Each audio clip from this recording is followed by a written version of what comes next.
History is often described as a tapestry woven from the threads of memory. But to Dr. Lucas Corran, the chief curator at the Boston Institute of Historical Archives, history felt more like a crime scene that had been contaminated by time. He spent his days sifting through the debris of the past, looking for the small, overlooked details that could unravel the accepted narratives of the 19th century. Before we begin, please first subscribe, then leave a comment with your location and the time you're watching. Lucas was a man of precise habits, preferring the silent company of dust mites and crumbling paper to the chaotic noise of the modern world. He had dedicated the last 12 years of his life to the climate-controlled basement of the Institute, meticulously cataloging the Industrial Revolution collection. He was intimately familiar with the detritus of that era, the leather-bound ledgers of textile mills stained with ink and sweat, the sprawling blueprints of steam engines that promised to conquer the continent, and the stern, unsmiling daguerreotypes of the robber barons who had built empires on the backs of the working class. He thought he understood the Gilded Age, a time of soot, steel, and ruthless ambition where human lives were often just another raw material to be consumed. But the package that arrived on his desk on a slushy gray Wednesday morning in November 2024 held something that didn't fit the established narrative. It had been delivered by a courier service dispatched from the offices of a probate lawyer in Providence, Rhode Island.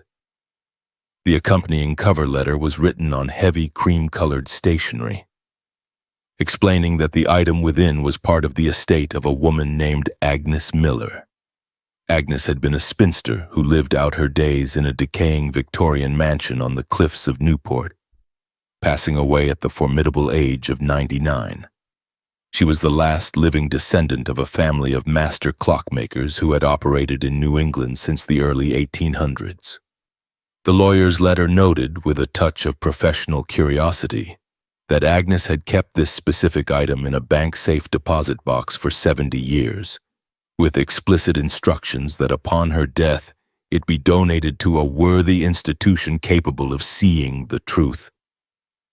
Lucas cut the packing tape with his penknife, peeling back the cardboard flaps. Inside, cushioned by layers of bubble wrap, was a flat wooden box made of polished mahogany. It was a clockmaker's instrument case, the kind used to transport precision tools, calipers, loops, and delicate springs. The wood was worn smooth by handling, the brass latch tarnished with age. Lucas released the catch. He expected to find antique tools, perhaps a set of rare Swiss files. Instead, there were no gears, no springs, no instruments of industry. There was only a photograph. It was a tintype, an image captured directly onto a thin sheet of lacquered iron. Tintypes were the Polaroids of the civil war era, durable and cheap, often carried in the pockets of soldiers. But this one was different. It was a whole plate size, measuring roughly 6.5 by 8.5 inches. Such a size was rare, expensive, and typically reserved for formal portraits of generals or statesmen. Lucas picked it up carefully by the edges. The metal was cold and heavy in his hands. The image itself was remarkably clear, the collodion process having created deep, rich blacks and creamy whites that had not faded in over a century. He turned it over. Scratched into the black lacquer on the back in a sharp, angular hand was a date and a message. May 12, 1872. The debt is called. Lucas turned it back over and studied the image. The subject matter was immediately striking. Two men stood side by side in what appeared to be a cluttered workshop. Behind them, shelves stretched from floor to ceiling, filled with the ticking hearts of the industrial age. Grandfather clocks, mantel clocks with glass domes, and rows of pocket watches hanging from hooks like ripe fruit. The air in the photo seemed thick with dust and the smell of oil. The man on the left was white. He was young, perhaps 25 years old, with a shock of wild curly hair that refused to be tamed. His sleeves were rolled up to his elbows, revealing forearms stained with ink and grease. He wore a heavy leather apron over a simple workman's shirt, the uniform of a craftsman who lived by the skill of his hands. He was smiling, a genuine crooked grin that showed a chipped front tooth. And his arm was draped casually, almost protectively, around the shoulders of the man next to him. The man on the right was black. He was taller, broader in the chest, and dressed with a formality that contrasted sharply with his companion. He wore a Sunday suit, a dark wool jacket, and trousers that looked slightly too tight across the shoulders, as if he wasn't used to wearing them while working.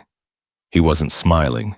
His face was a mask of stoicism, his eyes dark and unreadable, staring straight into the lens with an intensity that was unsettling.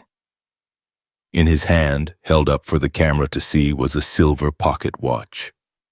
In 1872 Massachusetts, the Civil War had been over for 7 years, but the scars of the conflict were still fresh, and the racial divide was a chasm that few dared to cross. For a white laborer and a black man to pose together in such an intimate, brotherly way, arms around shoulders, sharing a workspace as equals, was highly unusual. It suggested a partnership, a deep friendship that transcended the rigid social codes of the time. It spoke of a bond forged in the fires of shared labor.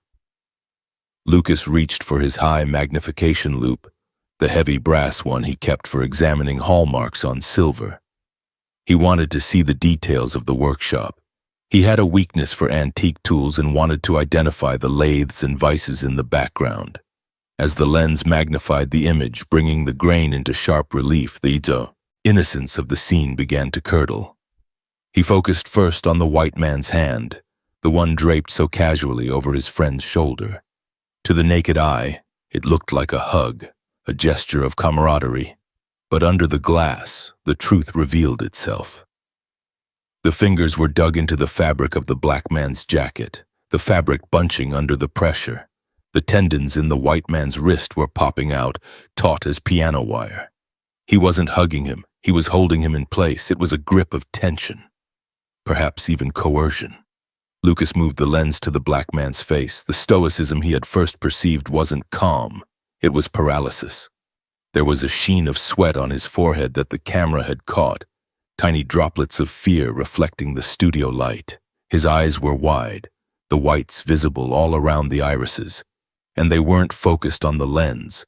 They were looking just slightly to the left of the photographer, fixed on something, or someone, outside the frame. And then Lucas looked at the pocket watch the black man was holding. It was a beautiful piece, likely a railroad-grade chronometer, heavy and precise, but the time displayed on the face was odd. The hands were missing. No, not missing. Lucas squinted, adjusting the angle of his desk lamp. They had been painted over. Someone had taken a brush with a single hair and painted a symbol on the watch face, right over where the dial should have been. It was a skull, a tiny crude skull and crossbones rendered in white paint against the metallic face. Lucas felt a chill run down his spine. Why would a master clockmaker hold a watch with a death symbol painted on it for a formal portrait? Was it a warning? A threat? A memento mori? He scanned the background of the workshop, moving the loupe away from the central figures. The shelves were cluttered with gears and pendulums, the detritus of a busy shop. But in the deep shadows of the back corner, behind a row of ticking grandfather clocks, there was a figure. It was blurry, out of focus due to the shallow depth of field of the early camera lens, but the shape was unmistakable. A man in a dark, heavy overcoat and a bowler hat. He was standing in the shadows, arms crossed, watching the two men in the foreground, and in his hand, resting casually against his leg, was a length of iron pipe. Lucas sat back, his breath catching in his throat.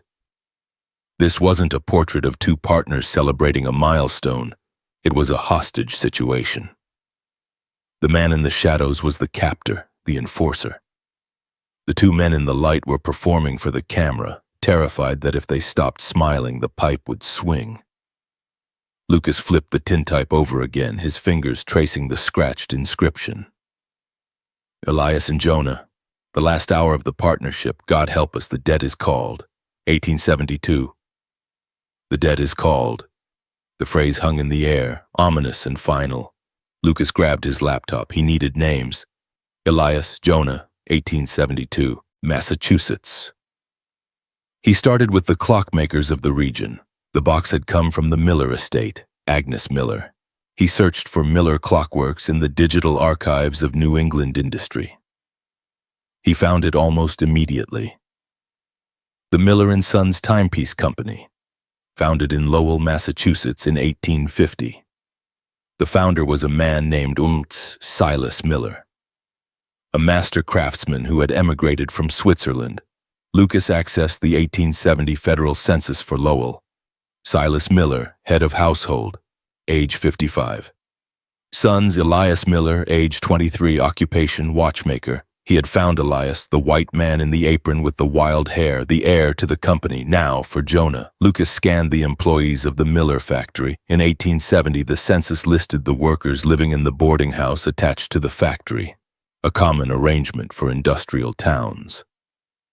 He scrolled down the list of machinists, dial painters, and assemblers. There, Jonah Freeman, age 24, race, black, occupation, machinist. They were co-workers, Elias, the boss's son, and Jonah, the skilled machinist. They were the same age, working in the same shop, likely spending 12 hours a day side by side. Lucas dug deeper into the history of the Miller factory. It was a successful enterprise, known for making high-grade railroad watches, timepieces that were essential for the expanding rail network of post-war America. Precision was life or death on the rails. A watch that lost a minute could cause a head-on collision. Miller watches were prized for their accuracy. But in 1872, the company had abruptly filed for bankruptcy. A scandal had erupted, wiping the firm from the map.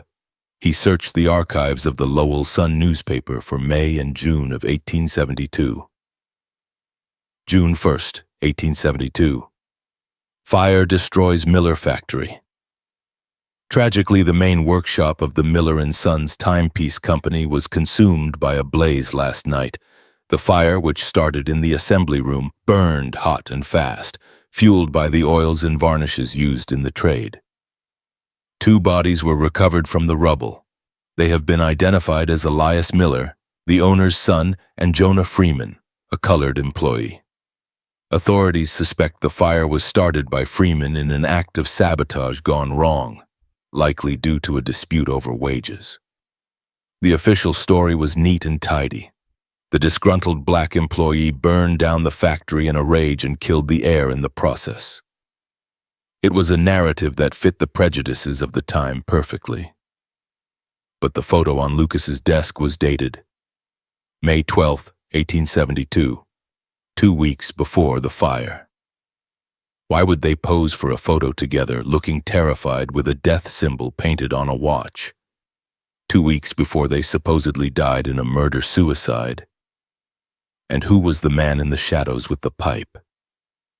Lucas contacted Dr. Amara Singh, a forensic archivist at Harvard University who specialized in industrial labor history and corporate espionage in the 19th century. She was the best in the field at decoding the hidden languages of Victorian business. He scanned the tintype at the highest resolution possible and sent the encrypted file to her secure server. Her call came 20 minutes later. "Lucas, you need to zoom in on the workbench," Amara said without preamble. Her voice was tight with excitement. "Look at the papers under Jonah's elbow. The resolution is incredible. I ran it through a sharpening algorithm." Lucas pulled the image up on his main monitor and zoomed in. On the cluttered workbench, partially covered by a heavy wrench and a scattering of brass screws, was a stack of papers. To the naked eye, they were just white rectangles. But magnified, the text on the header became legible. Patent application. Improvement in escapement mechanism. Inventor, Jonah Freeman. Lucas gasped.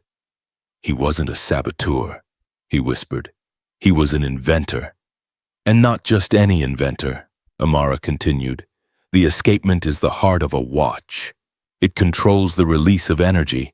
If Jonah Freeman had invented a new escapement in 1872, something more precise, more durable, that patent would have been worth millions in today's money. It would have revolutionized the railroad industry. And Elias knew, Lucas said, looking at the face of the white man again. Look at Elias's face, that smile. It's forced, yes, but he's standing with Jonah. He has his arm around him. If he wanted to steal the patent, he wouldn't be posing with the inventor. He wouldn't be documenting their partnership. Exactly, Amara said. Elias wasn't holding him hostage. He was trying to protect him, or maybe they were both being held hostage. The man in the shadows, Lucas said, with the pipe. Corporate espionage in the 1870s wasn't subtle, Lucas, Amara explained. It was brutal. Large companies would often hire Pinkerton agents or local thugs to intimidate inventors into selling their patents for pennies. Or they would simply burn them out. Lucas went back to the newspaper archives. He looked for reports on the bankruptcy proceedings that followed the fire. The assets of the Miller Company, including all intellectual property and pending patents, were sold at auction in July 1872 to satisfy creditors. The buyer? The Sterling Rail Company, owned by the notorious industrialist Cornelius Sterling. Sterling Rail became famous in the 1880s for their Sterling Precision Railroad watches, timepieces that used a revolutionary dual escapement mechanism that prevented the watch from stopping even if the train shook violently. It was the technology that made rail travel safe. They stole it, Lucas whispered, the anger rising in his chest. Cornelius Sterling stole Jonah's invention. He hired thugs to intimidate them. That's the photo. He forced them to pose, maybe as a way to mock them or to prove he had them under control, and when they refused to sign over the rights, he burned the factory. Amara finished the thought. He burned the factory to hide the theft and killed the inventor to silence the claim. And the heir, Lucas added. Elias Miller must have sided with Jonah. He was going to help Jonah file the patent. He defied his father, he defied the racial order, and he defied Sterling. So Sterling killed him too. But why the photo? Why did it survive? It's a proof of life, Lucas realized. Or a threat. Sterling forced them to pose. Maybe he sent this photo to Elias's father, Silas Miller. Sign over the company or your son dies. It was ransom, the debt mentioned on the back. It wasn't a financial debt, it was an extortion demand. But Silas Miller hadn't signed fast enough. Or maybe he did and Sterling killed them anyway to tie up the loose ends. The fire destroyed the evidence, Lucas said, but the photo survived. Agnes Miller had it. She was Elias's great-niece. The family kept it. Maybe Silas kept it as a reminder of his failure to save his son, or maybe as evidence he was too afraid to use. Lucas felt a heavy weight settle in his stomach. Two young men, brilliant and brave, murdered for greed. Their legacy stolen, their names smeared in the papers as arsonists and victims of their own folly. It was a perfect crime buried under 150 years of ash. But Lucas needed to be sure. He needed to know if Jonah Freeman really died in that fire. The newspaper said his body was found, but 19th century forensics were primitive at best. Identification was often based on clothing or location. If the fire was intense enough to destroy a factory, the bodies would have been unrecognizable. What if Jonah didn't die? Lucas asked the empty room. He searched for death records in Lowell. Elias Miller had a grave in the Lowell cemetery, a modest stone paid for by his grieving father. Jonah Freeman. There was no record of burial. The colored employee was likely tossed into a pauper's grave, unnamed and unmarked, or he wasn't there at all. Lucas expanded his search. He looked for Jonah Freeman in census records. After 1872, he looked in Boston, New York, Philadelphia. Nothing. Then he remembered something about the Underground Railroad. Even after the war, networks of escape routes still existed for black men and women fleeing racial violence. Many went to Canada. In the 1881 census of Montreal, Lucas found an entry that made his pulse quicken. Jonah King, age 33. Occupation, watchmaker. Place of birth, Massachusetts. King, Lucas said. King? As in the skull and crossbones? No, that doesn't fit. But Freeman to king? Maybe he was reclaiming his status. Maybe he was declaring himself royalty in his own craft. Lucas searched for Jonah King Watchmaker, Montreal. He found a digital archive of Canadian horology. Jonah King became a legend in Montreal. He founded the Quemment King Watch Company in 1878. His watches were masterpieces of precision, sought after by ship captains and rail barons alike. They were famous for their durability and their unique escapement mechanism. And their logo, a phoenix rising from the flames. Lucas found a high-resolution image of the movement of an 1885 King watch.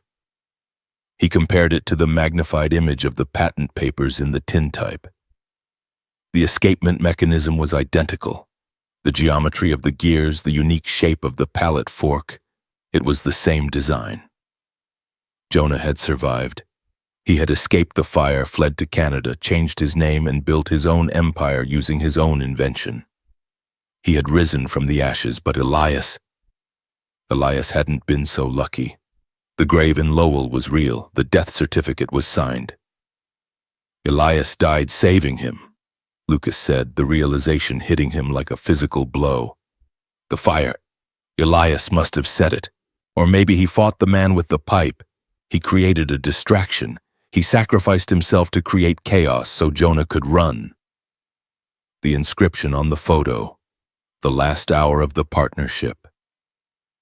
It wasn't a lament of defeat, it was a farewell.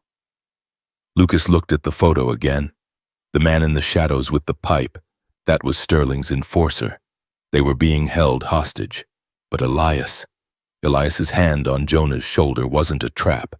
It was a signal. He was squeezing Jonah's shoulder, grounding him, telling him to be ready. Stay steady. I have a plan.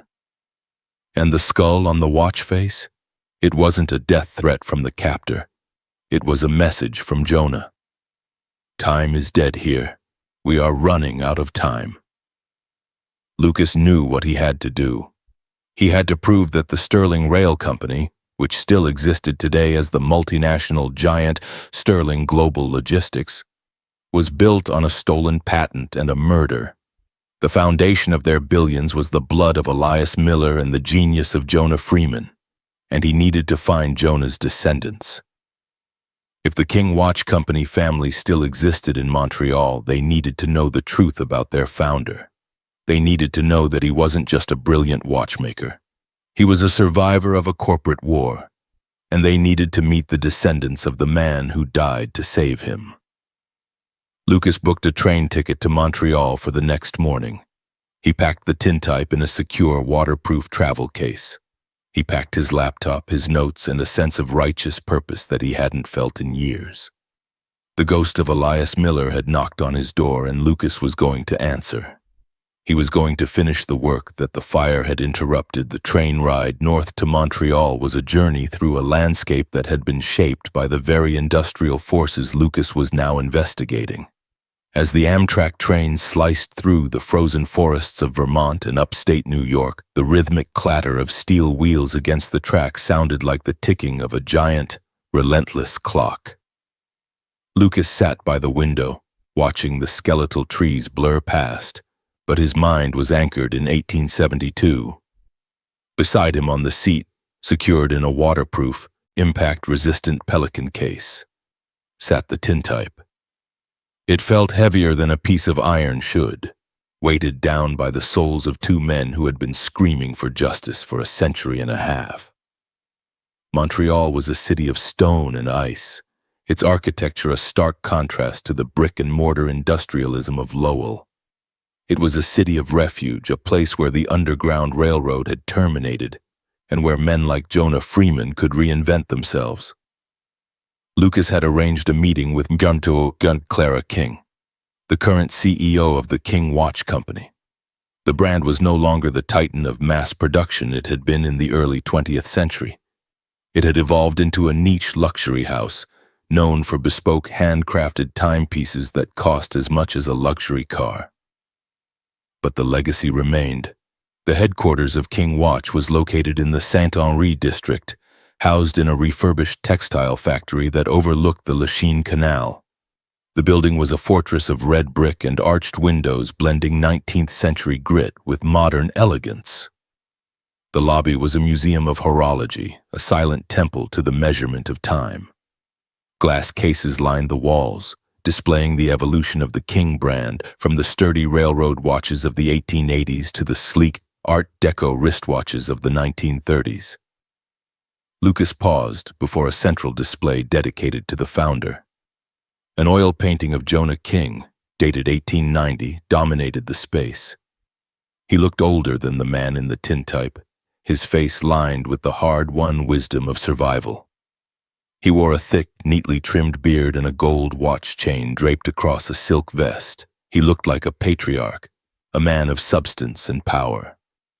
But the eyes were the same, dark, intense, and guarded. They were the eyes of a man who checked the exits every time he entered a room. Clara King met him in her office on the top floor. The room was spare and modern with a wall of windows that offered a panoramic view of the city skyline. Clara was a woman in her late 40s with sharp, intelligent features and hair cut in a precise bob. She wore a tailored suit that spoke of authority, and she eyed the secure case in Lucas's hand with a mixture of curiosity and skepticism. "Dr. Corran," she said, her voice cool and professional, offering a firm handshake. "Your email was intriguing. You claim to have information about the lost years of our founder. As you can see, we have extensive archives. I doubt there is much about Jonah King that I don't already know." "With respect, Ms. King," Lucas said, setting the case on her polished glass desk, "I believe you know everything about Jonah King, but I suspect you know very little about Jonah Freeman. I have the one piece of the puzzle that has been missing for 152 years. I have the beginning." He unlocked the latches of the case with a satisfying snap. He lifted the lid and carefully removed the tintype, placing it on the desk between them. Clara put on a pair of rimless reading glasses and leaned in. The silence in the room stretched out, thick and heavy.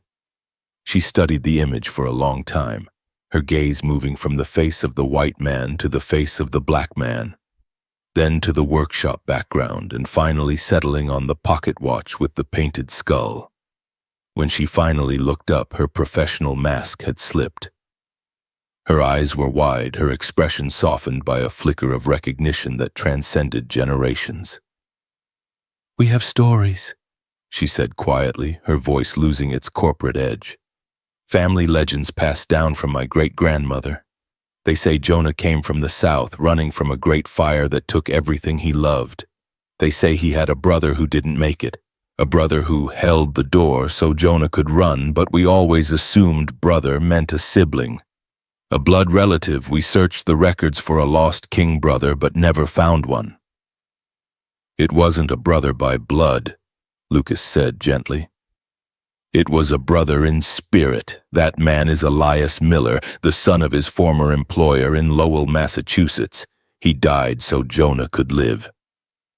Lucas walked her through the evidence, laying out his findings like a prosecutor building a case. He showed her the magnified digital scans on his tablet. The 1870 census records linking Elias and Jonah to the same factory. The patent application visible on the workbench under high magnification.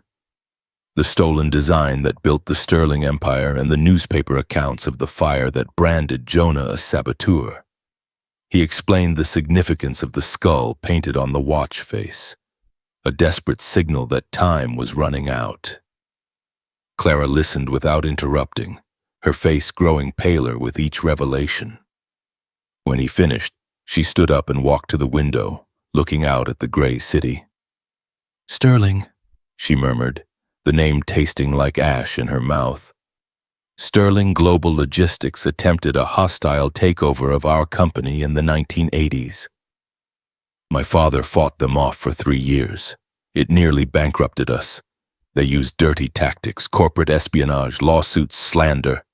To think, they've been trying to bury us for a century. It wasn't just business, it was an instinct. A predator trying to kill the one thing that could expose it.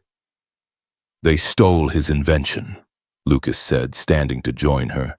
And they killed his friend. Cornelius Sterling built an empire on a foundation of murder and theft, but Elias left a breadcrumb. This photo, it proves the connection between the men, the invention, and the crime. Clara turned back to him, her eyes hard again. But proof of history isn't proof of law, Dr. Corran. What can we actually do? Sterling Global is a behemoth. They have armies of lawyers on retainer who do nothing but crush nuisance suits. If we accuse them of theft and murder based on a photograph from 1872, they will laugh us out of court. The statute of limitations on the patent expired a century ago. The statute on murder doesn't expire. But you can't put a dead man on trial. We don't need to sue them for the patent, Lucas said. And we don't need to put Cornelius Sterling in jail. We need to sue them for the legacy. We need to expose the lie at the foundation of their brand. Sterling Global prides itself on its heritage of innovation. Their entire marketing campaign is built on the story of Cornelius Sterling as a visionary genius. If we prove that heritage is stolen, if we prove their founder was a murderer and a thief, the PR damage alone would be catastrophic. We can force them to acknowledge Jonah. We can force them to pay reparations to the Miller family descendants, if any exist, and to restore Jonah's name. But we need more than a photo, Clara insisted, pacing the room. A photo is open to interpretation. They'll say it's a staged joke. They'll say the men were actors. We need something concrete. We need the patent itself, or a prototype, something signed, something undeniable. Lucas thought back to the tintype, the workbench, the clutter, the details he had scrutinized for hours under the loupe. The watch in the photo, Lucas said slowly. The one with the skull. Jonah is holding it up to the lens. Why? To show the time? Clara suggested. To indicate the hour of their death? No, Lucas said, shaking his head. The hands were painted over. It wasn't about the time. It was about the watch itself. Look at the case. He pulled up the high-resolution scan on his laptop and zoomed in on the pocket watch in Jonah's hand, until the pixels blurred. The silver case had a unique engraving on the rim, visible only because the studio light had caught the ridges. It wasn't a decorative pattern. It was a series of notches, short and long. Dash, dot, dash, dash. Morse code, Lucas whispered. It was 1872. The telegraph was the internet of the day. Jonah was a machinist, a man of mechanics and codes. He knew the language of dots and dashes. He grabbed a notepad from Clara's desk and a pen. He began to transcribe the notches visible on the rim of the watch casing. L-O-O-K-I-N-S-I-D-E-E-L-I-A-S. Look inside Elias. Look inside Elias? Clara asked, reading over his shoulder, confused. The man?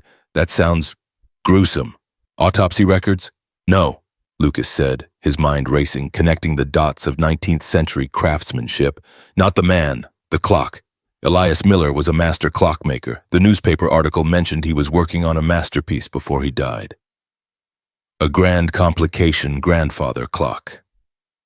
It was commissioned for the mayor of Lowell but never delivered because of the fire. It was the most complex thing he had ever built. He would have named it. Makers often named their greatest works. Where is it now? If Sterling bought the assets at the bankruptcy auction, Lucas said, he bought everything. The tools, the unfinished watches, and the clock. A piece like that wouldn't have been destroyed. It would have been kept as a trophy, a symbol of Sterling's conquest over the Miller family. It's probably sitting in their corporate headquarters, Clara realized, her eyes widening. In Boston. I've been there once for a charity gala. There's a massive antique clock in the lobby. They call it the Founder's Clock. They claim Cornelius built it. And Jonah put something inside it. Lucas said, the pieces clicking into place. Before he ran, before the fire, he knew they were coming. He knew they couldn't carry everything, so he hid the original patent papers inside the one place he knew Sterling would preserve. Lucas nodded. The photo was a map. Look inside Elias. It's a time capsule. They had a lead, a specific object in a specific location. But getting into the Sterling Global headquarters, a fortress of glass and steel in downtown Boston, to dismantle a priceless antique clock was impossible. It would require a heist. "The Sterling Gala," Clara said, a slow, predatory smile spreading across her face. "They hold a massive charity gala every year in Boston. It's next week. They invite the leaders of industry, politicians, the media. King Watch is small compared to them, but we are a legacy brand. I get an invite every year. I usually throw it in the recycling bin." "This year," Lucas said, "we accept." 2 weeks later, Lucas found himself standing in front of a mirror in a Boston hotel room, adjusting the bow tie of a tuxedo that Clara had expensed to the company. He looked at his reflection, a dusty archivist playing the part of a high society guest. He felt ridiculous, but he also felt a strange calm. He was doing this for Elias. They arrived at the Sterling Global Tower in a black limousine. The lobby had been transformed into a ballroom. Crystal chandeliers dripped light onto a crowd of people who had never known a day of hunger or fear. Waiters circulated with trays of champagne. A string quartet played innocuous classical music in the corner. And there, at the far end of the room, displayed on a velvet-roped dais like a religious idol, was the clock. It was magnificent, 8 feet tall, encased in cherry wood that glowed under the spotlights. The face was a marvel of brass and enamel, showing not just the time, but the phases of the moon, the tides of Boston Harbor, and the position of the constellations. It was the Elias clock. Lucas and Clara moved through the crowd, polite smiles plastered on their faces. They had a plan. It was reckless, possibly illegal, and entirely necessary. Clara created the distraction. She spotted the current CEO, Preston Sterling, holding court near the bar. Preston was a man in his 50s with slicked-back silver hair and the same predatory smile as the man in the tintype shadows. He was laughing at a joke, a glass of scotch in his hand. Clara approached him. "Preston," she said, her voice loud enough to carry over the music, "I see you're still drinking the good stuff while your factories in Bangladesh are crumbling." The conversation stopped. Preston turned, his smile freezing. "Clara, I didn't think you'd come." "I came to see the family heirlooms," Clara said, stepping closer. "Tell me, did Cornelia steal this recipe too, or just the watches?" Voices were raised. Security guards began to move toward them. The guests turned to watch the spectacle of the CEO of King Watch publicly dressing down the titan of logistics. While the eyes of the room were fixed on the argument, Lucas slipped away. He moved along the wall, ducking under the velvet rope that surrounded the clock. He approached the masterpiece. He didn't need to break it. He had spent the last week studying the schematics of Elias Miller's other clocks. He knew the maker's signature moves. He knew there would be a hidden catch, a pressure point known only to the man who built it. He remembered the tintype, the way Elias's hand dug into Jonah's shoulder, the thumb pressing specifically on the clavicle. Lucas looked at the clock case. There were carved wooden figures on the side pillars, atlases holding up the world. He looked at the figure on the right. He pressed his thumb hard into the statue's shoulder, right on the clavicle. Click. A sound like a gunshot in the quiet moments between the quartet's movements. A hidden panel on the side of the clock, seamlessly integrated into the wood grain, sprung open. The room went silent. Even Clara and Preston stopped arguing. Every head turned toward the clock. Lucas reached into the hollow compartment. The space was filled with cobwebs. His hand brushed against something dry and brittle. He pulled it out. It was a thick envelope, yellowed with age, sealed with red wax. The wax bore a thumbprint, a print with a distinct scar running through it, the same scar visible on Jonah Freeman's thumb in the magnified photo. "What do you think you're doing?" Preston Sterling demanded, his face flushing red. He pushed past his security detail, marching toward the dais. "That is private property. Get away from there." "I'm recovering stolen property," Lucas said, his voice ringing out in the silent ballroom. He held the envelope high like a priest holding a sacrament. "This is the original patent for the Sterling escapement," Lucas announced to the room. "Dated May 1872, signed by Jonah Freeman, witnessed by Elias Miller." He tore the brittle envelope open. Dust motes danced in the spotlight. He pulled out the papers. They were pristine, preserved in the darkness of the clock for 152 years. And there was a second sheet. A letter. Lucas unfolded it. His hands shook slightly. He read it aloud. "I, Elias Miller, verify that these are the true designs of Jonah Freeman, my partner and friend.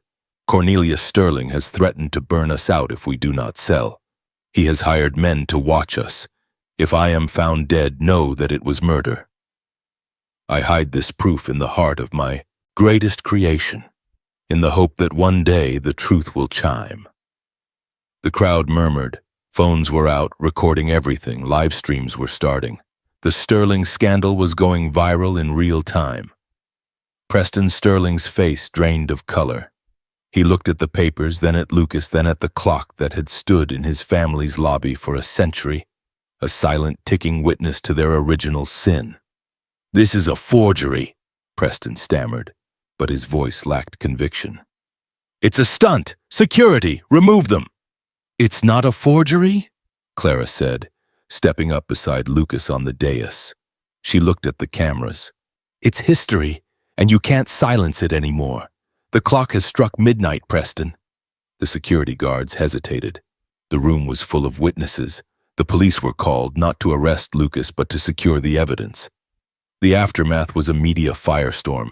Forensic analysis confirmed the age of the paper and the ink. The thumbprint in the wax matched records of Jonah Freeman found in later Canadian documents. The confession was authenticated. Sterling Global's stock plummeted overnight.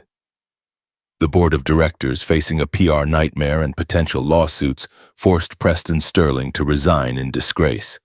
A class-action lawsuit was filed on behalf of the descendants of the workers who had died in the 1872 fire, which was now being reinvestigated as arson. But for Lucas and Clara, the victory wasn't in the stock market or the boardroom. It was in the quiet, snow-covered cemetery in Lowell, Massachusetts. 1 month later, on a crisp December morning, a small group gathered at the grave of Elias Miller. The headstone was weathered, the name barely legible. Clara King stood at the foot of the grave, dressed in a heavy black coat. Beside her was Lucas. They placed a new marker next to Elias's stone. It was a cenotaph, an empty tomb, dedicated to the man who had no grave. The inscription read, "Jonah Freeman King, 1848 to 1915, inventor, survivor, brother." He kept the time. Elias paid the debt. Lucas knelt and placed the tintype on the grave, propped against the new stone. The metal caught the winter sun, gleaming brightly. In the light, the two men, frozen in their moment of terror and bravery, seemed to relax. The man in the shadows was gone, erased by the light of the truth. The chain of history had been broken. "They're together again," Clara said softly, her breath clouding in the cold air. "Properly this time. No shadows, no threats." "They always were," Lucas replied, standing up. "The clock never stopped ticking for them. Elias built it to last." Clara reached into her pocket and pulled out a small velvet box. She handed it to Lucas. "For you," she said. "From the family." Lucas opened it. Inside was a modern King watch, a masterpiece of engineering. The face was black, the hands silver. And at the 12 o'clock position there was a tiny, subtle engraving of a phoenix rising from the flames. "Thanks, you," Lucas said, choked up. He snapped the watch shut. The sound was crisp and final. History wasn't just a crime scene anymore. It was a restoration. The ghosts in the basement of the Institute were quiet now. They had told their story. They had knocked on the wall and someone had finally answered. Lucas walked out of the cemetery with Clara, leaving the tintype to watch over the grave. The debt was paid in full, and for the first time in a long time the past felt at peace.